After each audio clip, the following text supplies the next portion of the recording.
umaga po sa ating lahat. Hello po to all the teachers, parents, and advocates na kasama po natin ngayon. Kamusta po kayo? Hello po. I hope everyone is safe and healthy. Let us take care of our health, beginning with proper hand washing and observing physical distance. Lalo na po para sa mga lumalabas natin dyan, sa mga nag-grocery, bumibili ng mga makakain, at nagbabayad ng bills. Hello po, ako po si Abigail Gonzalez and I will be your moderator for today's webinar session. So for most of you, kilala nyo na po siguro ang KaSaMa Teachers Community. For some, marahil ay bago po ito sa inyong pandinig. Before I tell you more about KaSaMa Teachers Community, para sa mga nakakaalam or kahit sa mga hindi pa, can you guess kung ano po ba ang meaning ng kasama? Ano po ba yung ibig sabihin ng kasama? You may drop your answers in the comments section sa ating FB Live. Kaya ano po ba kaya ang meaning ng kasama? Sige, basahin po natin yung mga sagot ng ating mga participants ngayon. Sige, hintay-hintay lang po natin na mag-drop sila ng mga sagot nila. Good morning from Caloocan City. Good morning from Naga City. Naga Cebu. Mukhang wala pa pong nakakasagot. Kung ano po ba yung meaning ng kasama? Let's just wait sa ating mga kasama sa FB Live kung ano ang kanilang sagot sa ating tanong. Kasama. Ano po kaya yung ibig sabihin ng acronym natin ng kasama?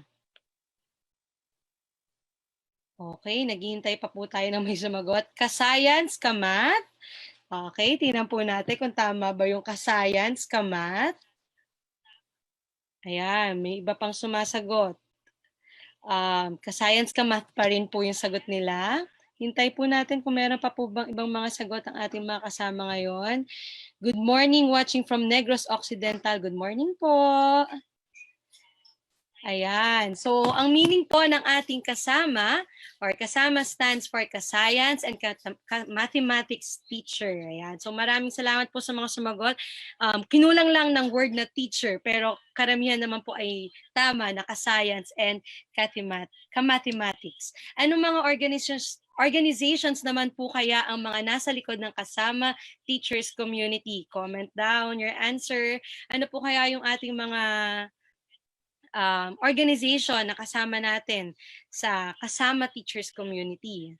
So, ang KaSaMa Teachers Community po, or ka-science and ka-mathematics, is a professional online community for Filipino K-12 science and mathematics teachers launched by University of the Philippines National Institute for Science and Mathematics Education Development, or mas kilala pong UP NISMED, and it is in partnership with Gokong Wei Brothers Foundation, or GBF. To know more about our platform, please watch this video.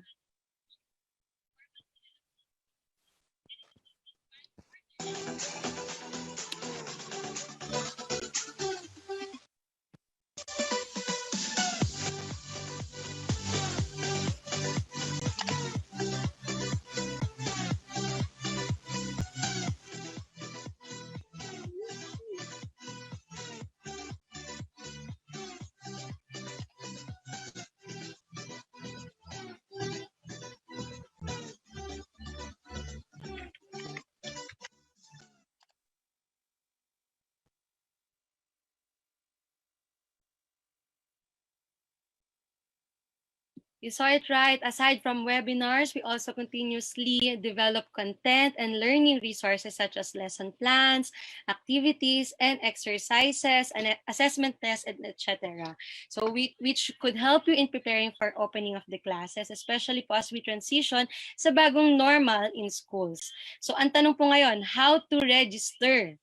Just visit www.kasamateachers.ph, flashed on your screen, and type in the caption and sign up for free. Yes, you heard it right po. Sign up for free. Connect with your co-teachers, connect with KaSaMa Teachers Community. Ayan. Thank you very much po sa mga kasama natin nandito na sa ating FB Live. And now, it is time for us to officially start our webinar session for today. Welcome to KaSaMa Webinars by KaSaMa Teachers Community. This is all made possible by the University of the Philippines National Institute for Science and Mathematics Education Development, or UP-NISMED, in partnership with Gokong Wei Brothers Foundation, or GBF. UP-NISMED is a research institute unit of University of the Philippines whose mandate is to improve science and mathematics education in the country. GBF is a family foundation whose core thrust is to advance STEM education, believing that this is the driving force towards substantial national development. In 2011, UP-NISMED established KaSaMa Teachers to help teachers during the transition to the K-12 curriculum in basic education. In 2019, UP-NISMED and GBF partnered to work together a shared vision of growing KaSaMa teachers into the largest community of Filipino K-12 science and mathematics educators. Together, UP-NISMED and GBF bring you an improved KaSaMa Teachers Community through its websites kasamateachers.ph, a one-stop hub for communication, collaboration, learning, and development for all Filipino K-12 science and math educators. KaSaMa provides free quality teaching resources, a platform for sharing best practices and professional development opportunities to K-12 science and math teachers. As we transition to the so-called new normal, now more than ever, KaSaMa Teachers Community will continue to bring you relevant and helpful opportunities for professional development and to develop learning resources which could help you in preparing for the opening of classes. Kasama niyo po kami, mga kasama. As we begin today's webinar session, meron lang po kaming ilang reminder sa ating lahat. Una po, wag po tayong mahihiyang magtanong. If you have questions, just comment with your school and region. At i-collect po namin ang lahat ng question nyo para po ito ay matugunan ng ating mga resource speakers as we end our session for today. Feel free to tag your friends and message and invite them para po maka-join sila anytime within our session. And we have an exciting news para sa ating lahat. If you will stay until the end of our session, ang ating po mga resource speakers will provide a copy of their presentation sa mga mag-a-answer po ng ating feedback form sa dulo ng ating session. So it will be sent through your respective email addresses. So don't forget to put your email address dun sa ating feedback form. And I think we're all ready. We're all excited para sa atin ngayon. Kaya hindi na po namin patatagalin pa. Let's now introduce to you our resource speakers.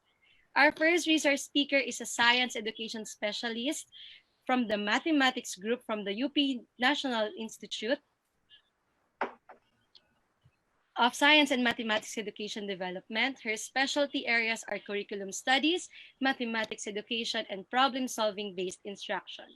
She has taught mathematics and education courses across grade levels and has served as school principal in local and international schools.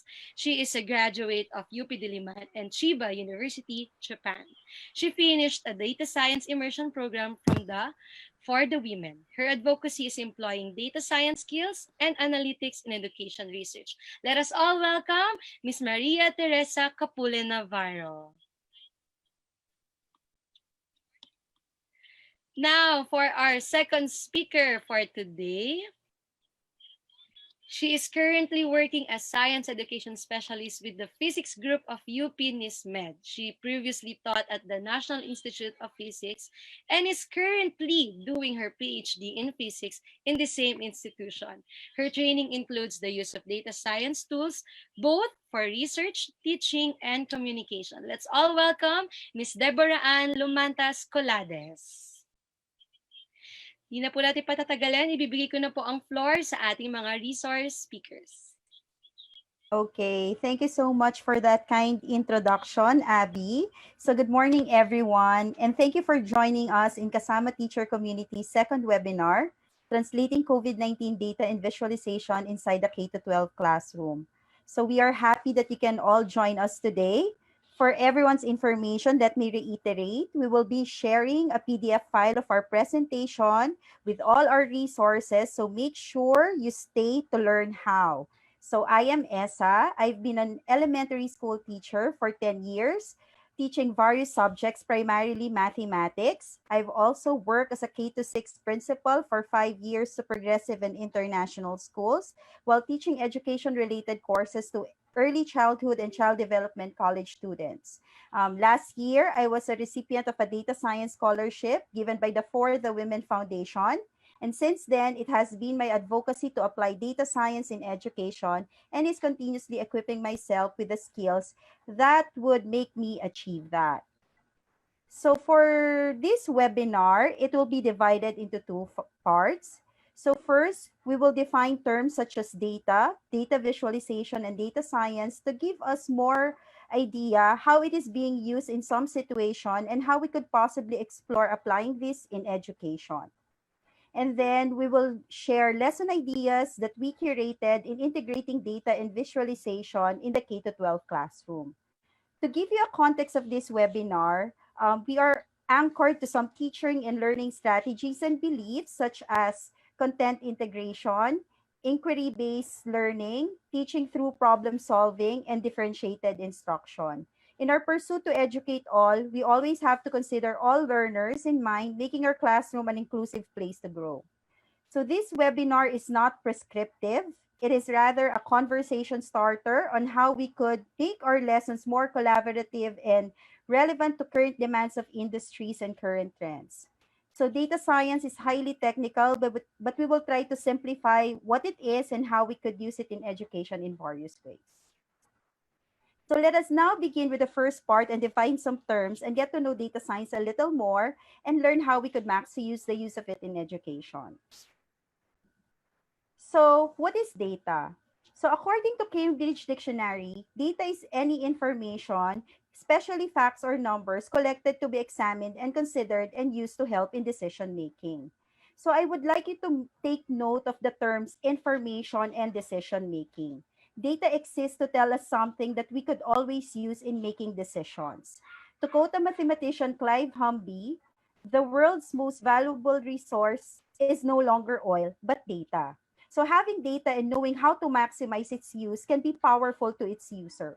So we are in an information-driven economy wherein we are swamped with vast amount of data that still needs to be explored. So as teachers, what type of data do we usually collect? Or how do we use them?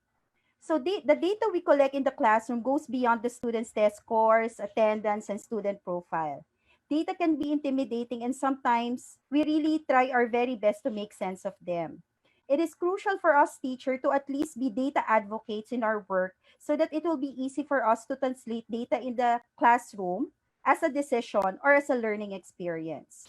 That is why being curious and asking the right questions and starting dialogues may help. Teachers may start asking what can we improve with our classroom conditions and instruction that may help in identifying appropriate interventions. So we always start with some level of curiosity and a question. So most of our judgment are done by intuition, but there's a danger in making assumptions about learners and their learning. So we can shift our mindset with data by thinking that it could help us make more evidence-based decisions in our classroom and can provide us a rich resource that we could use as a content in our lessons. Data can be our friend in creating better decisions and lessons rather than just a piece of paper we need to submit at the end of each term.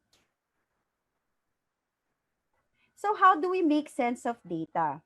With the inspiration of a definition from National Forum of Education Statistics, here's one way we can do it. With a good question in mind, we identify data needed to answer this question. So we have to collect relevant and quality data in our classroom. Then we apply a process using a wide range of communication methods, presentation technologies, and media formats to visually reveal the meaning of data to our viewers. This will give us a data visualization. Note that even if we come up with figures and images, data visualization is the entire process we went through and not just the visuals. For example, a colleague and I would like to investigate the effects of provision of electricity and internet connection to the public schools National Achievement Test performance. So I have here some data from the Department of Education. So this data includes some attributes of more than 4,000 schools. We were used to this format, log data in Microsoft Excel. So can you imagine how we could interpret this data to answer our question? For this particular study, I used Python, a programming language, and Microsoft Excel to come up with some visualization that answered our questions. There are other platforms we could use like Microsoft Power BI, R programming language, and Tableau. So after preparing our data and analyzing, we saw that the provision of electricity in school has a significant effect on the NAT scores in general and across subject areas. Intuitively, we can say that internet connectivity will also yield such result, but aligned with literature, it did not. So this study actually led us to more question, which means more analysis and more exploration can be done with the same data set. So this study gives us an idea how other factors may affect achievement looking at our very own data set here in the Philippines.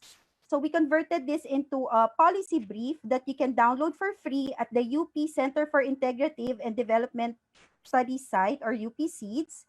Now, with all this, data visualization is one of the many skills needed by a data scientist. But what is data science really? So to make it simple, data science is it's an interplay of three fields that you can as you can see here. So it involves domain expertise. In our case, it's education, programming skills, and knowledge in mathematics and statistics to extract meaningful insights from data. Aside from having knowledge in these three fields, a data scientist should also be a good communicator and be able to simplify analysis or projects into understandable presentation, which is essential for decisions. In our current state with the pandemic, various countries have integrated data science as part of their reporting and mitigation processes. In our country, for example, the Department of Health have partnered with a data science consulting firm to create the new COVID-19 tracker and data collection app. This shows that the government sees the application to adopt data science to improve public service. DOST, or the Department of Science and Technology, also launched Project Sparta to train 30,000 participants in data science and analytics for free. In our very own university, we have the Data Science for Public Policy program that equips researchers, faculty, and staff with modern ways of analyzing data that can help in public policy formation. All field of study can benefit from data science, which includes education. So very briefly in these slides, you can see the many applications of data science in education, and there's even more. In this time of pandemic, we are fighting both the virus and disinformation. It is our job as teachers to guide our students in being more responsible consumers and spreaders of information. With that, we have to be role models. The use of data science in education help us cultivate better data culture and propagate statistical literacy, which are essential in producing better informed students making better decisions. So with all the benefits, unfortunately, according to the Asia Pacific Economic Cooperation or APEC report, there's a global shortage of highly skilled workers, particularly those that involve data science and analytics, which can reach up to 40 million by this year. So in response to this, APEC came up with 10 DSA or data science and analytics competencies drafted by an advisory group composed of business and academic leaders. This is one of my inspiration to come up with this webinar. This is a potential industry that our Filipino learners can explore in the future. So with this slide, we could see various ways in integrating these DSA competencies in our K-12 curriculum. Note that we do not have to change or overhaul our current curriculum, but we could adapt strategies such as content integration, thematic lessons, teaching through problem solving, and differentiated instruction to enrich our lessons with DSA competencies. To continue this discussion, we will proceed with some lesson ideas integrating specifically COVID-19 data and visualization that we curated for you. So these lesson ideas are only suggestions, which you can explore and can still improve, enrich, or customize depending on your circumstance or needs. In these lesson ideas, we use various data we found in credible international and national sources. If a national or international level data is not applicable for your learners, you can utilize your very own community, barangay, or province's data. You're also free to create your own infographic using free platforms like Vengage.com or Canva to make the data more appropriate for your class. So now, Debbie will explain some more the context about these lessons. Debbie?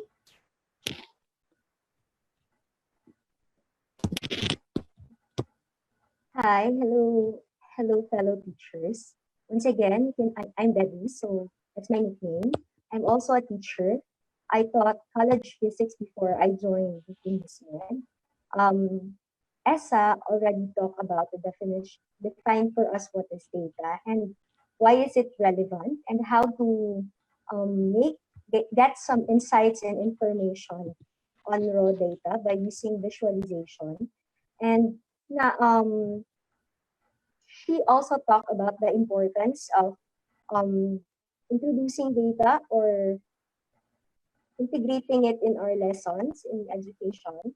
So now I'll be showing some lessons designed around the COVID-19 disease caused by the SARS-CoV-2 virus. So lessons will involve COVID-19 data we often see in the internet, especially in mainstream and social media. But before I present some sample lessons, I want to share to you some reasons as to why it is good to design a lesson around the COVID-19 outbreak.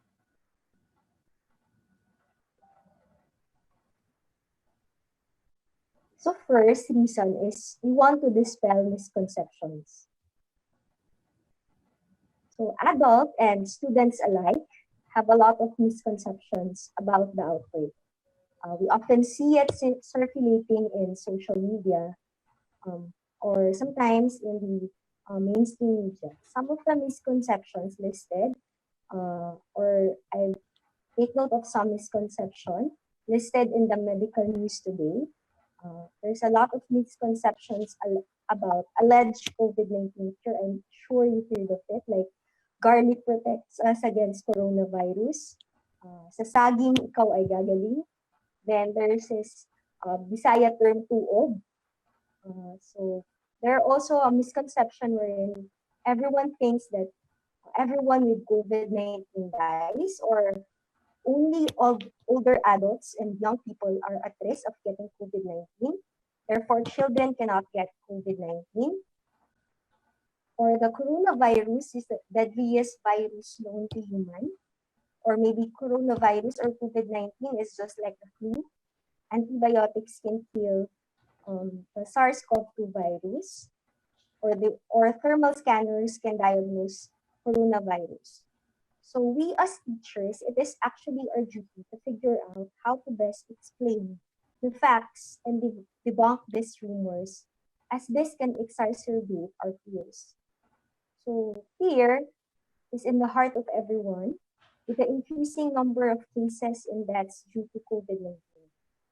However, this fear also is not entirely negative, as it helps us become more conscious in observing the proper guidelines posed by public health professionals, like physical distancing, washing of hands, um, observing proper hygiene, coughing etiquette. But what we want to avoid is excessive fear or paranoia. Paranoia at times even lead to those who have to discrimination, and we have seen it in the news. Discrimination to those who contracted the virus, yung iba hindi pinapasok sa barangay nila, nilalagyan ng harang para hindi makapasok yung dapat sana magka-quarantine sa bahay, or even to those who have to those people who are just displaying a symptom or symptoms of the disease, of the COVID-19 disease. For example, pag may nakita kang umubo sa jeep, parang, uy, baka may COVID-19 to. So, it can can lead to discrimination. And of course, discrimination to health workers. Naririnig natin sa news, may mga pinapalayas na health workers sa kanilang mga boarding house because of excessive fear.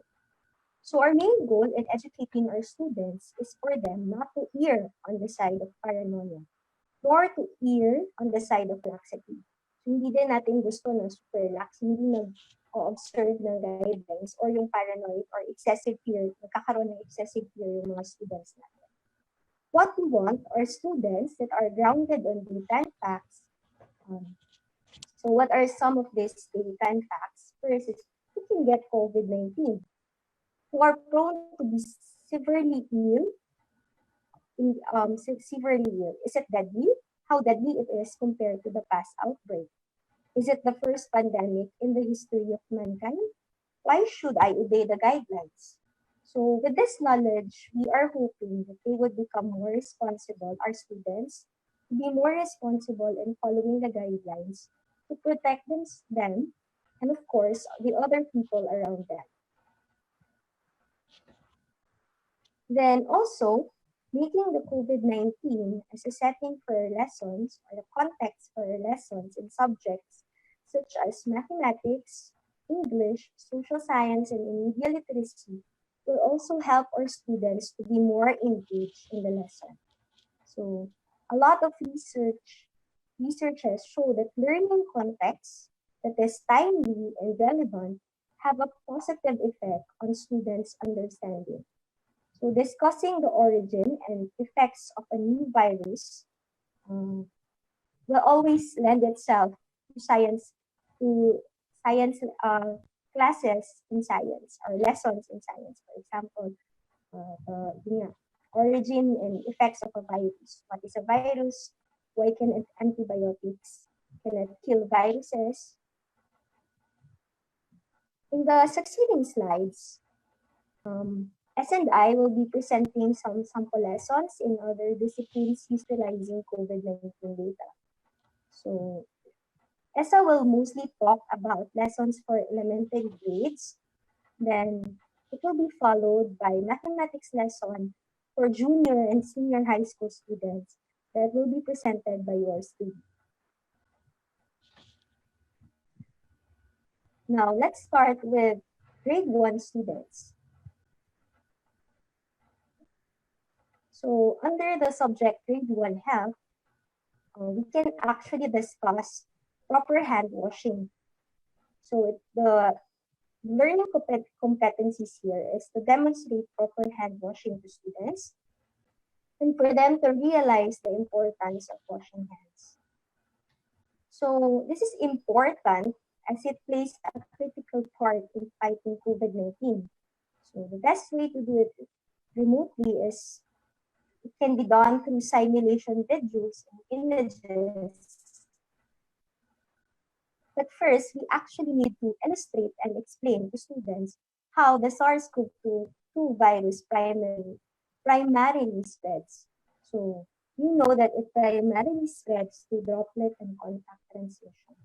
If you look through the internet, there's a lot of resources on how we can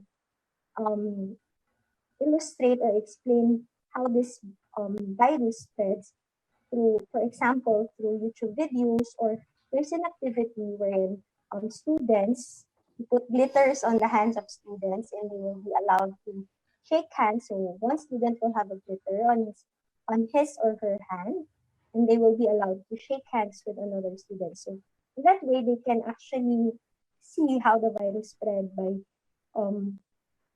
touching objects, infected objects, or by shaking hands with other students. But I think for remote teaching, it would be good to show simulation videos. So as a follow-up question, we can ask them, what measures should we observe to avoid acquiring or spreading the virus? So they may give us an answer like physical distancing and washing hands. Then our lesson for today will be, what is the proper way to wash our hands? The video on the right You can ask them to watch the video on the right.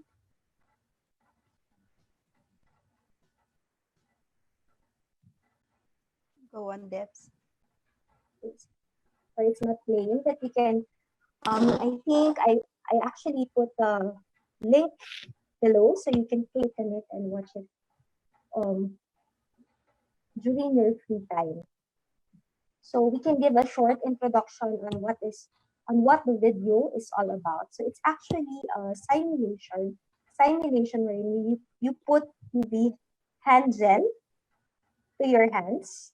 So then when it is put under a UV lamp, you can see the presence of the gel or the amount of the gel in your hands. So if we play it, we can ask them to take note of the images after washing for a couple of seconds. So makikita nyo actually sa video, yung naghuhugas siya ng kamay. For example, yung mabilisang hugas lang. So, 6 seconds. Wash and go. Then, so you can compare it with washing of hands 15 seconds or 30 seconds. Then they can be provided with an activity sheet comparing the images of the amount of UV gel in the hand after washing for various couple of seconds. So they can also compare those with soap or without soap. So you can see the images on the left. So then we can ask the students, based on the image, to infer how long should they wash their hands and whether they should utilize soap or not. So based on the image, you can see at least 20 seconds. And some references in the internet, some have prescribed 20 seconds, but we want to emphasize that the WHO recommends at least 40 seconds for hand washing. Then we can make it more practical for the students because it's difficult to actually to think how long is 40 seconds. So can make it practical by saying you need to sing a happy birthday song twice, and it's quite long. You'll be surprised if it's quite long. Then the possible lesson extension is steps on how to wash your hands, because it's not just enough that you put soap on your hand and then wait for 40 seconds and then wash it in running water. So you have to scrub all aspects, all sides of your hands. Now I will give the floor to Essa. She will discuss K-3 lesson ideas. Okay, thank you, Debbie, for that. So I'll be continuing Debbie's discussion on some other lesson ideas for K-3 learners. So as teachers, we have to give help and to show support to our students in navigating this uncertain time during the pandemic. So we have to help them make sense of the health guidelines that the public health experts and scientists suggest to our government. So to have our younger students understand the pandemic more, we can use the UP College of Education's Dictionary for Children in our homeroom or language classes. So this will unlock various terms pertaining to the COVID-19 pandemic to younger students, which can facilitate a smoother flow of discussion during our other classes. So this dictionary is actually presented in the Filipino Sign Language and in Bisaya. So I've shared the link where you can access this dictionary. And then we can also explore some themes in teaching in K to 3. Like for example, just a continuation of what Debbie was sharing about the proper washing of hands. Another measure that we can practice actually is physical distancing. So this can be a central theme, and then we can design lessons from this out of the various subjects that we have in K to 3. So for example, in math, we can actually incorporate it to measurement strand competencies. Because some of the competencies there is measure objects using appropriate measuring tools and of length in meter or centimeter. So they could actually demonstrate what 1 meter apart looks like with themselves, or in remote learning with their toys or any objects around them. And then we can also use it to solve routine and non-routine problems involving length. So creating problems such as your class of 15 is lining from recess to go back into the classroom and must maintain physical distancing by remaining 1 meter apart. What is the total length of your line? So something like that. So you can use it as a content in your word problems also in mathematics. So some other possible lessons or integration would be in physical education. We could focus on activities that support physical distancing or modify some rules to support this. So students can participate in this process. Like for example, ano yung mga laro na dapat muna nating iwasan sa panahon ngayon? At ano yung mga laro na pwede nating gawin? Okay? Tapos in language, students can make a rhyme or poster showing how they should do physical distancing at home, in school, or other places. We all know naman na we won't have any face-to-face interaction yet. So we can always modify these lessons sa ating remote learning sa mga bahay natin. So as Debbie mentioned already, in science or in health, pwede nating i-include ang physical distancing sa taking care of oneself. So yung content natin before na limited lang sa washing of hands, dahil sa konteksto na tayo ay nasa isang pandemya, kailangan natin ipasok yung iba't ibang measure pa. Physical distancing, proper use of face mask as well. Okay? Sa araling panlipunan, pwede naman din na isama siya sa discussion ng community and let students share sa kanilang community or sa kanilang barangay ano yung mga policies nila in physical distancing. Kasi baka may iba't iba ring diskarte ang mga opisyal, pwede silang mag-share ng mga best practices nila. They can also share kung ano yung mga establishments or community places na kailangan i-observe ito, which is dapat sa lahat ng panahon kahit nasa bahay nga as much as possible. And they can also make comparisons how their community looked like before the pandemic and their community now. Okay?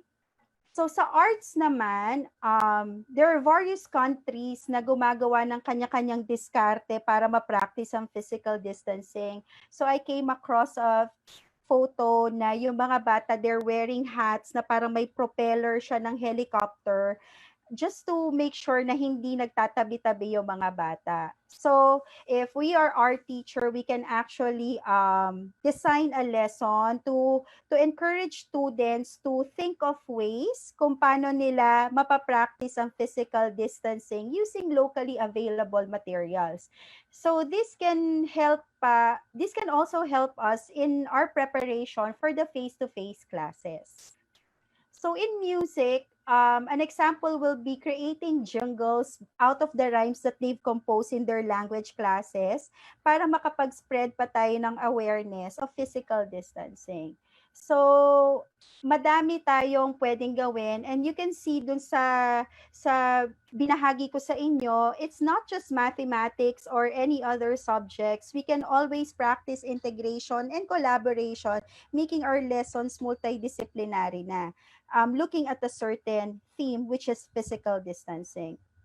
So another lesson idea will be history of pandemic. So nabanggit to ni Debbie kasi marami tayong mga disinformation na kailangan quote-unquote basagin, yung takot na kailangan nating ma-manage. So we can take inspiration into this infographic showing a timeline of disease and illnesses that have plagued the world since the earliest days. So aside from the competency written for math na nakikita nyo po sa slide natin, this infographic may be simplified and translated to pictographs, taking into consideration the place value targeted by grade level in mathematics. So isa pang application niya. So there are certain things we need to emphasize in using this theme. So number one, we can first define what is pandemic. So makakatulong sa atin yung kaninang present kong dictionary from the UP College of Education. Well, a pandemic is a disease occurring worldwide or in a that involves a large number of people na nagko-cross siya ng international borders, and inform our students that COVID-19 was officially declared by the World Health Organization as a pandemic last March 11, 2020. Kasi kumalat na siya sa maraming lugar at maraming tao na ang nagkaroon ng COVID-19. So we can point out to students that this is not the first time that a pandemic has occurred. So makikita niyo sa history of pandemics na marami na actually pandemics ang nauna dito sa COVID-19. Then we can have our students compare the SARS-CoV-2 to other viruses that have caused past pandemics. So halimbawa, in terms of their sizes, which is bigger and which is a smaller virus. Okay? And then note that SARS-CoV-2 is the virus that causes the disease COVID-19. So yun din yung mga kailangan i-reinforce natin sa ating mga classroom. So, referring to the infographic, we can tell our students that the larger the virus in the drawing, the more deadly it is. Kasi ang nire-represent niya dito sa infographic na to is yung bilang ng namatay nung nangyari itong pandemya na ito. Okay? So this is helpful for students to realize that this is something that we should be taking seriously. But also, it shouldn't be feared as much as some of them do. So, this way, we can actually manage yung fears and anxiety ng mga students natin na nabanggit nga ni Debbie na may misconception na kasi na kapag may COVID-19 ka, mamamatay ka na agad. So, sa mga next lesson ideas ko, may masasuggest pa ako kung paano natin aayusin tong mga misinformation or disinformation na ito. So, for the higher level sa elementary, for grades 4 to 6, we can focus more on the COVID-19 statistics. So in math, we could include this in our discussion on percentage. So sa mga DOH infographics natin, ang dami-dami nating nakikitang mga percent or percentage na pwede nating i-apply sa ating mga classroom. So sa language naman, we can ask them to create awareness campaign materials, or they could also write articles na gusto nilang gawin pertaining to the pandemic. Okay? Or pertaining to the statistics na nakikita nila. They could compare like yung barangay nila sa katabi nilang barangay, things like that. So in science, the pandemic itself is a real life science. Okay? So they may identify problems they see in the statistics and conduct investigation or research. So for example, makikita nila yung bed capacity ng mga hospitals natin dito sa Pilipinas. They could infer na enough ba enough ba yung bed capacity natin kung nag-full blown yung pandemic based doon sa mga models na nagagawa ng mga scientists? Kung hindi, ano yung masasuggest sa mga students natin na establishments na pwedeng ma-utilize sa panahon ngayon? So, it would also be nice to encourage our students to be problem finders also, not just problem solvers. So, sa pananaw nila, ano yung mga pwedeng maging problema or ano yung mga problema, and then on their own, they can go through a process, they do research, they look for relevant data to suggest solutions to these problems. So in Araling Palipunan, when we discuss about geography or ang paggamit ng mapa, pwede nating pasukan ng konting pagpa-plot. Halimbawa, kung ilan yung cases sa probinsyang ito, so pwede tayo mag-assign ng mga coloring. So visually nakikita natin ano ba yung mga places na may pinakamaraming kaso, kaya sila napapasok sa higher risk places na nakikita nila sa mga news outlet or sa media. So in media literacy, this is very important. So students are encouraged to do fact checks of information they see in social media or news and share their findings to their classmates. So hindi ibig sabihin na popular ang isang post sa Facebook halimbawa ay totoo ito. So let us practice in our classroom kahit tayo mismo as teachers na we verify the information that we share and we believe in social media. So to continue the discussion on grades 4 to 6 lesson ideas, nabanggit ko kanina yung sa percent or percentage. For grade 5 students, students can be asked to calculate the fatality rate and recovery rate, given make sure na we give them the proper definition of both. So percentage are often used to express a proportionate part of the total. So to make it simple, let us consider 5% and 21%. Based on the question, what do we mean by 5.2% fatality rate and what do we mean by 21.3% recovery rate? Take note na we have to adjust. Kung wala pang decimals yung mga bata, then we make it 5%. 5.2, we round down to 5%, and then 21.3, we round it to 21%. So for simplicity, let us consider these values. And then ano bang ibig sabihin ng 5% case fatality rate? So 5% ay similar sa 5 out of 100 or 0.05 or 500s. So 5% fatality rate means for every 100 people na diagnose ng COVID-19, 5 of them have died. Okay? And then for the 20, how about 21% recovery rate? So the same. So out of the 100 people diagnosed with COVID-19, 21 of them recovered. So if we compare the two, there is a higher rate of recovery than higher fatality rate. So as of June 1, the Philippines have 18,638 number of cases. A 5% fatality rate means around 960 have died from COVID-19. These people are not predisposed to die. So ito yung importante.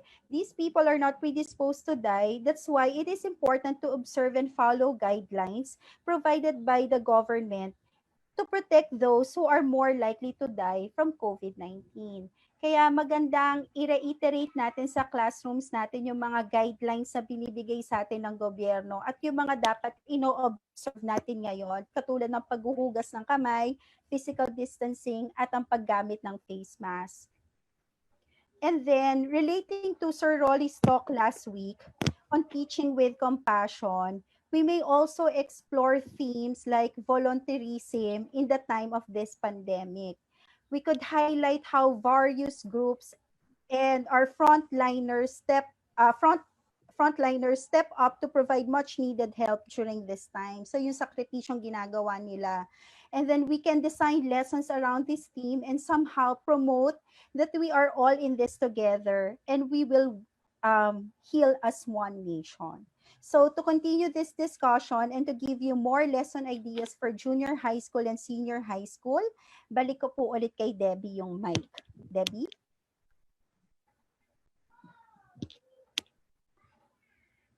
So hello again, everyone.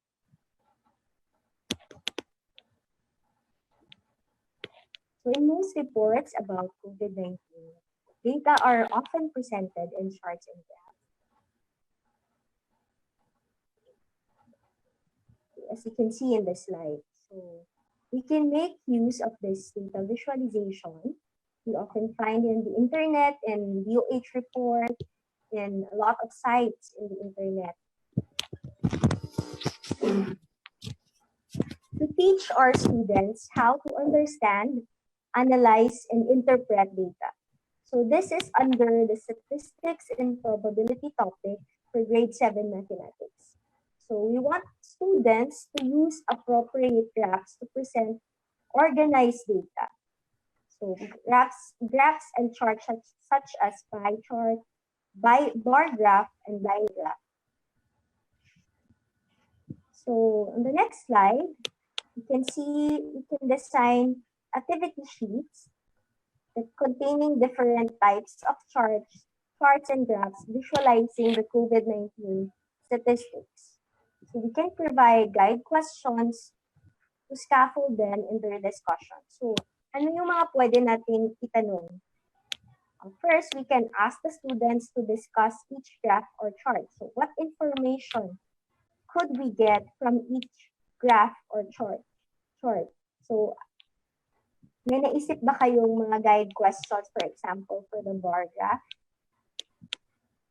Showing the COVID-19 case by age group in the Philippines. So you can comment.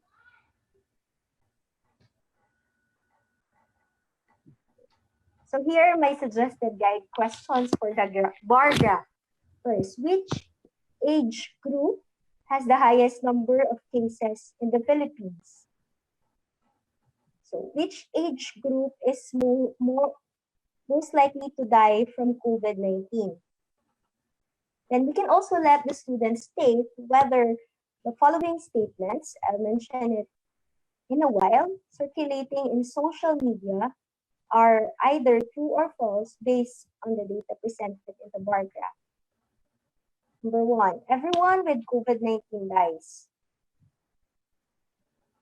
So from this, actually, from just merely looking at the bar graph, we see that a lot of those who have COVID-19 actually recovers. Then COVID-19 mainly affects older people. You can see in the bar graph again that everyone can actually get COVID-19, but the elderly has a higher chance of becoming severely ill or has a higher fatality rate. Now we can you comment some guide questions that you can for the pie chart?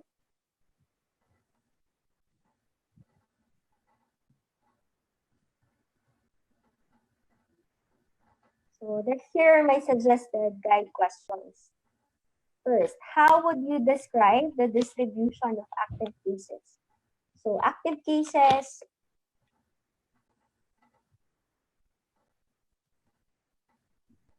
so you can see here that it's classified as asymptomatic, mild, severe, and critical. So for a person with COVID-19, describe the chances of becoming critically ill. We can ask this question just based on the pie chart. So as an asymptomatic laboratory confirmed case is a person infected with COVID-19 who does not develop symptoms. So what percent of the active cases are asymptomatic cases? Do all individuals infected with coronavirus disease present with signs and symptoms? And the most important part here that we could ask our students are, what are the implications of the presence of asymptomatic cases of COVID-19? So from this discussion, we hopefully want that students can learn the following points about COVID-19. So first, there's a higher rate of recovery and a higher chance of experiencing mild symptoms. And then as you can see in the bar graph, older people have a higher risk of dying from COVID-19. And this age range would include our parents, our grandparents, our relatives, those who have pre-existing conditions. And that's why we need to protect them.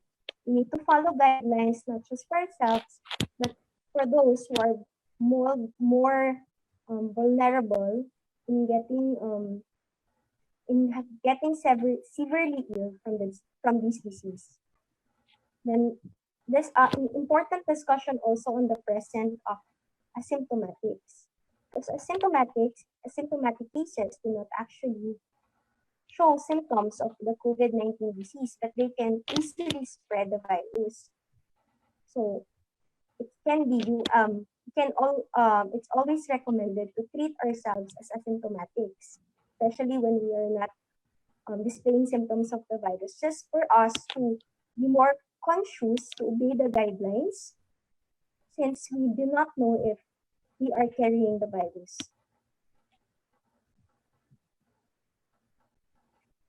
And of course, let's go back to the mathematics part.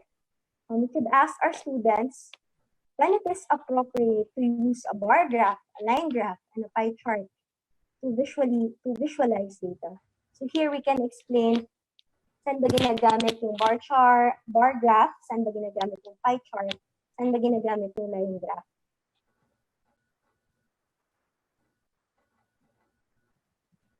Then we'll have possible lesson extension from this discussion.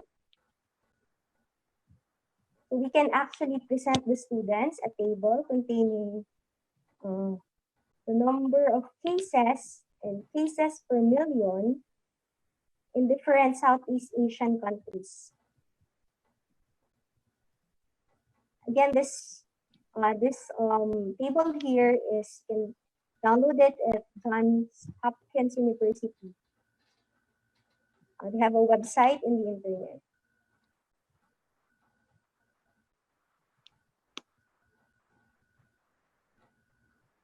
So from the given tabulated data, student can choose the most appropriate chart or graph to visualize the table.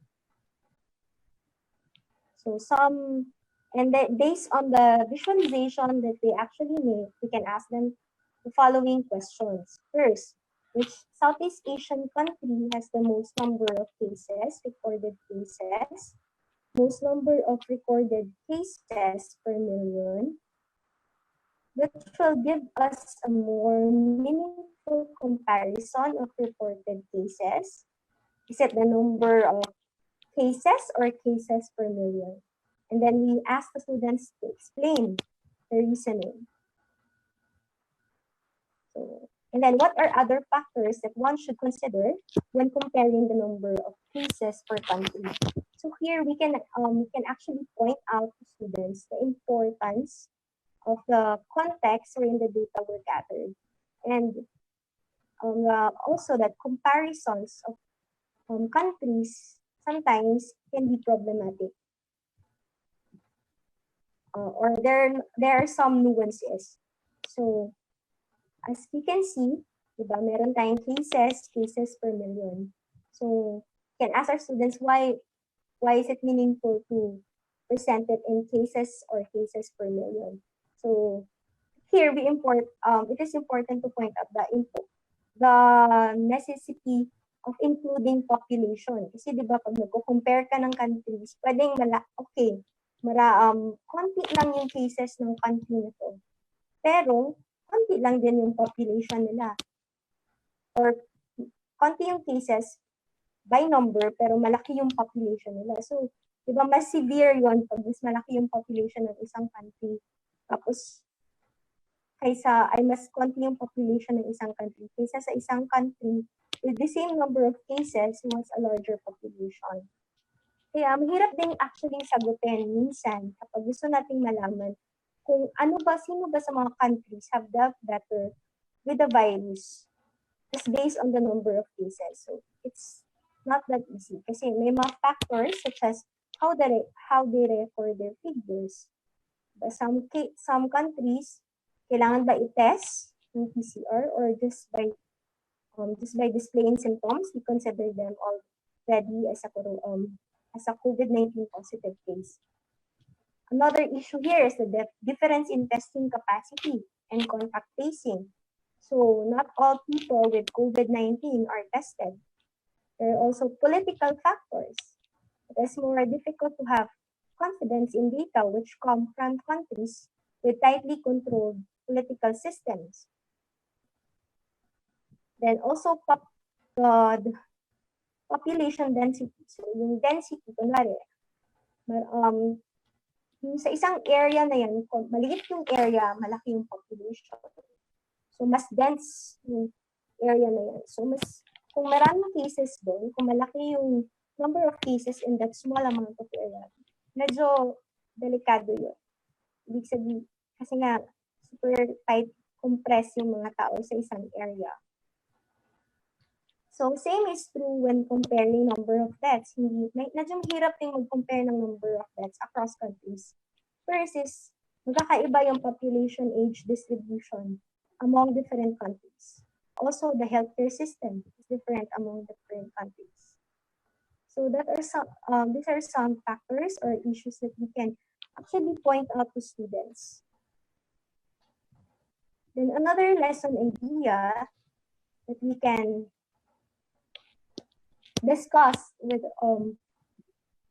using COVID-19 data is for your senior high school students, this outbreak could be a good learning context for the students to learn about exponential and logarithmic function.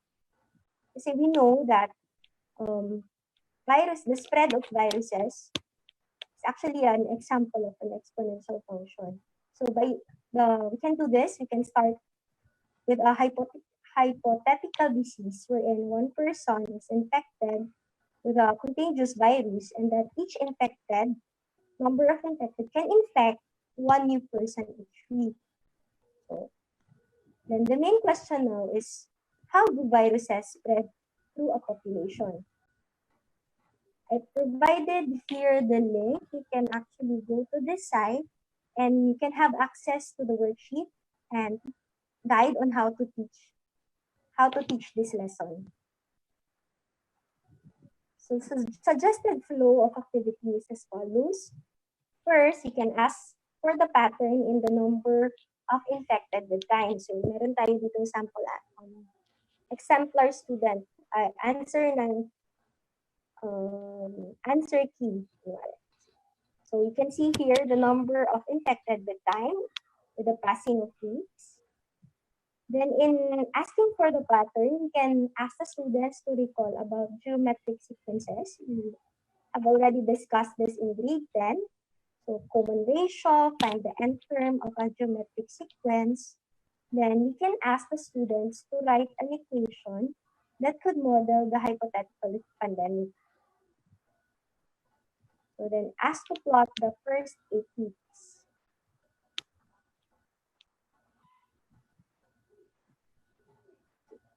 So another point of discussion also here is that what will happen if the number of people and if an infected can infect increases? So here we can discuss the definition of R naught. This is often used by scientists to measure or to track the infectiousness of a disease. So this is sometimes also referred to as called the reproduction number. So the higher the R naught, the more contagious is the disease. So COVID-19, you can see in the slide, that has an R naught of 2.5, while measles has an R naught of 16. So although lower than measles, it is still important to remember that there is still no vaccine for COVID-19 unlike measles. That means if people do not practice proper guidelines, number of cases would surge exponentially until most of the population is infected. So this R naught term here, you can often see this term in Facebook posts of some epidemiologists like Dr. Edson Salvador. Then possible lesson extension is that we ask our students to compare a fictional pandemic from a real outbreak. So this is a data shown in the slide is the data of the number of cases from a real outbreak. So how are they different? You can see na sa early part ng outbreak, it actually is parang mas mabilis yung pag-rise ng number of cases. Mas mabilis yung pag-spread. It actually resembles an exponential function. So from this, we can ask the students, why does the virus spread quickly at first? So why is an early response to contain the spread of the virus important? Or why is physical distancing important? You can relate it to the activity earlier na yung isang tao na infected can actually infect at least 2.5 people on average from the R naught for COVID-19. So I think that's all the lessons I could actually give you. So I invite everyone. I'm sure hindi natin makakover lahat ng possible lessons na pwede natin i-incorporate yung COVID-19 data and information. So I would just like to invite everyone to think of a lesson or to design a lesson around the COVID-19 outbreak for your respective subjects. So kung yung subject na tinuturo nyo, pwede kayo mag-design ng lesson. So this is an invitation, a call for everyone to actually design lessons around the outbreak. And if possible, please share it to other teachers through the KaSaMa website.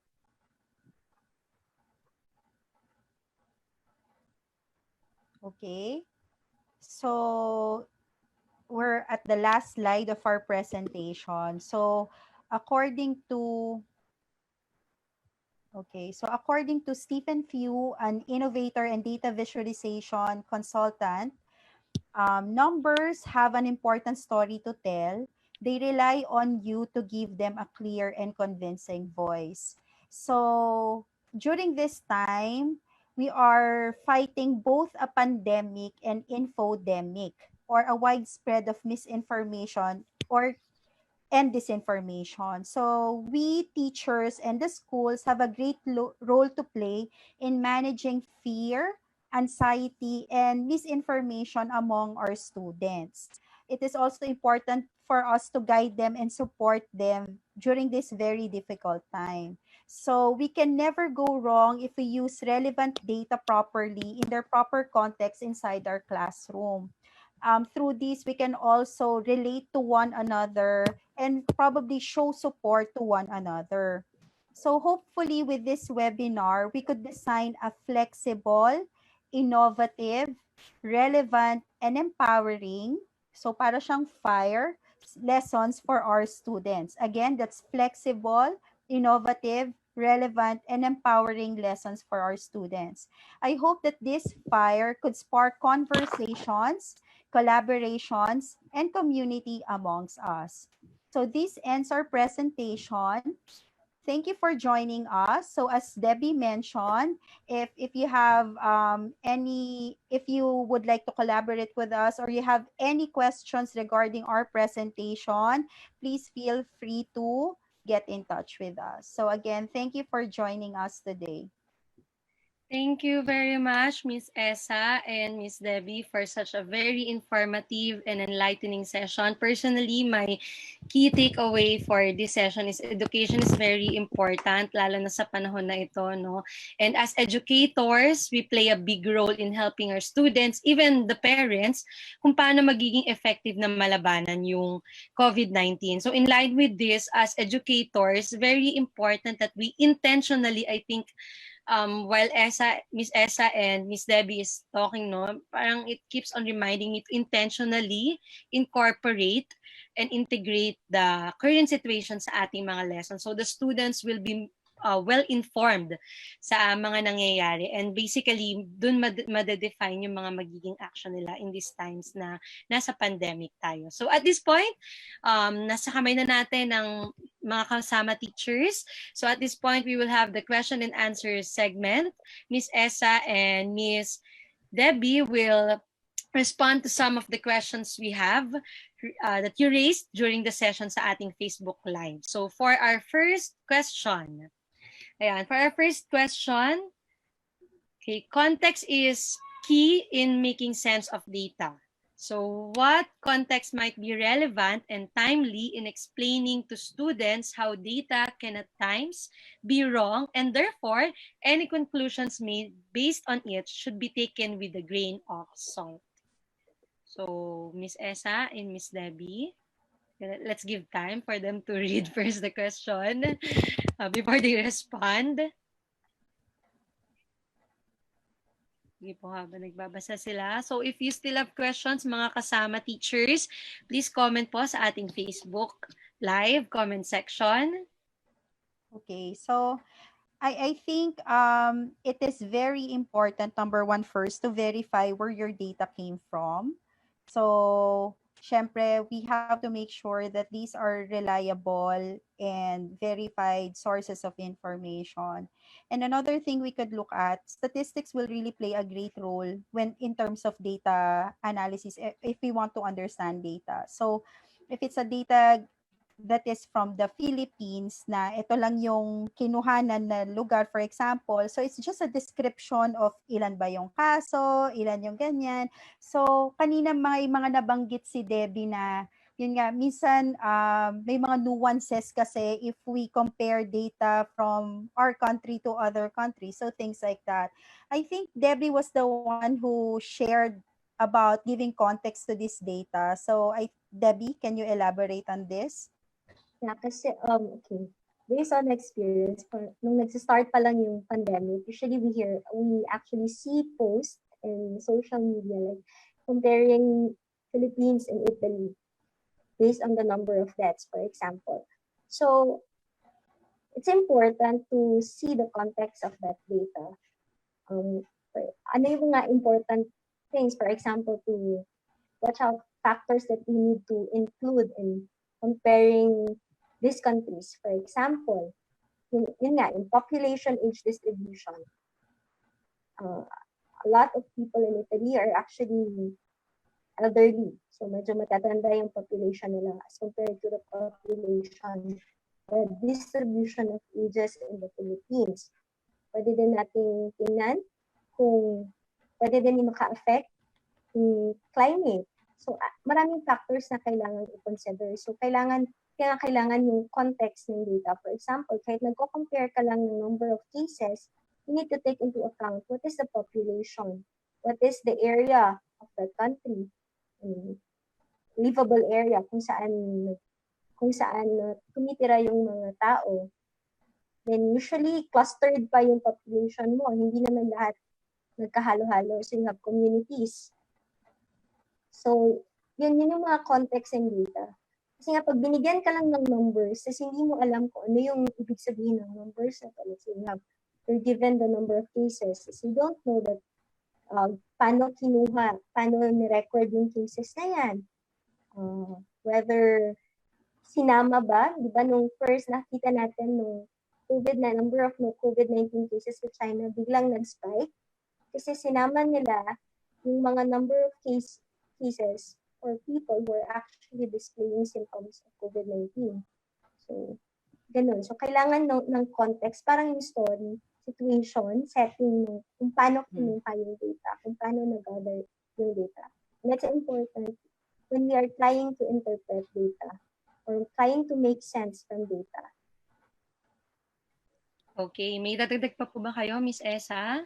Oh, I think yun yung I agree with everything Debbie said. So, mahalaga ang konteksto. Mahirap tayo agad-agad mag-generalize on things kasi may mga nuances talaga pag nag-interpret tayo ng data. Okay, thank you very much po, Miss Esa and Miss Debbie. Let's now proceed for the next question. So, for our next question, how do we measure or gauge readiness or preparedness for the reopening of classes in terms of the complex set of information that can be drawn from the data on COVID-19? Okay. So, I don't think we are really the best people to discuss this, but I think yung yung yung insights or recommendations ng mga public health officials yung mga makakasagot nito. Pero I think the Department of Education, Debbie and I actually helped them make sense of their rapid assessment survey on school readiness. So, may mga gantong efforts naman po ang Department of Education to check how ready we are, asking all the key stakeholders dito like parents, schools, teachers, and learners kung how ready are we or kung paano po tayo magta-transition. So I think ang decision ng Department of Education is we will officially start classes on August, pero wala pa po tayong face-to-face interaction until sabihin po ng ating mga public health experts. So I hope I answered the question. Debbie, baka may i-add ka? Wala na, wala na. Okay, thank you very much. I think hanggang dito na lang po muna yung ating ma-cover na questions. Again po, maraming salamat, Miss Esa and Miss Debbie. Thank you very much. Thank Kami you naman din. po hello po and thank you again. Kami naman po magtatanong sa ating mga kasama teachers from Facebook. Ito po ang ating wrap-up question. So we encourage everyone to please comment your answers on our Facebook Live. So ito po yung ating question. What other lesson ideas can you suggest for integrating COVID-19 data in the subject area and grade level that you teach? So we encourage everyone, please share with us your ideas and suggestions. We will be featuring some of the best and most relevant answers on our Facebook page tomorrow. Or let us continue our conversation on www.kasamateachers.ph. Ayan, maraming salamat po ulit sa ating dalawang speakers for today, si Miss Esa and si Miss Debbie, for sharing with us your time and your expertise. I have learned so much from your session and I am sure na marami rin pong natutunan ng ating mga kasama teachers na kasama natin ngayon sa ating Facebook Live. Before we officially end, do you have anything else to share with us, Miss Debbie and Miss Esa? Miss Debbie? Miss Hello. Debbie? Anything na gusto niyo pong i-share pa sa ating mga participants? Hi, I would just like to promote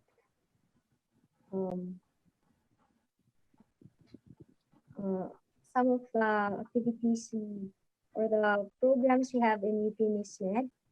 First is the Go Teacher Go. You can visit, can like and follow their Facebook page, www.facebook.com/goteachergo.2011.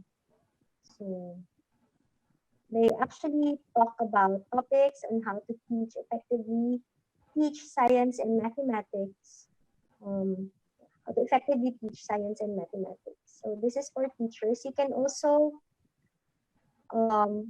visit the bzup.org. There you can see a recording of the past episodes and it might be helpful to you. Next is the UP NISMED High School Chemistry Group has came up with a book entitled Physical Science Instructional Material for grades 11 and 12 on the teaching of molecular polarity and intermolecular forces of attraction. So it contains lessons on the core physical science curriculum for grades 11 and 12. And it provides both the complete, the macroscopic part, and the abstract, the submicroscopic aspects of teaching molecular polarity and intermolecular forces of attraction. So this is also provides a rich resource of inquiry-based lessons in physical science. So for inquiries, if you want to reserve for this book, please contact UP NISMED. You can email them at NISMED. You can email us at nismed.upd@up.edu.ph, or you can call us 8928-345. Please also follow our Facebook page, UP NISMED, and you can also visit our website, the UP NISMED website. For updates, stay tuned lang po sa ating KaSaMa Teachers Community Facebook page. We value your feedback, mga KaSaMa teachers, and that's why to help us improve our webinar sessions, kindly click on the link in the pinned comment or the link in the caption to answer a quick survey. If you will remember po, if you will answer our survey or feedback form, we will send you the copy of the presentations of our speakers for today. So don't forget to please place your email addresses sa ating feedback form. At wag po nating kalimutan, for helpful and relevant learning resources, join us for free and sign up at www.kasamateacherscommunity.ph. Yan po, dito na po nagtatapos ang ating webinar session 2. On behalf of UP NISMED, Gokongwei Brothers Foundation, and KaSaMa Teachers Community, thank you everyone for participating in our second KaSaMa webinar session via Facebook Live. Keep safe and stay healthy everyone, mga kasama.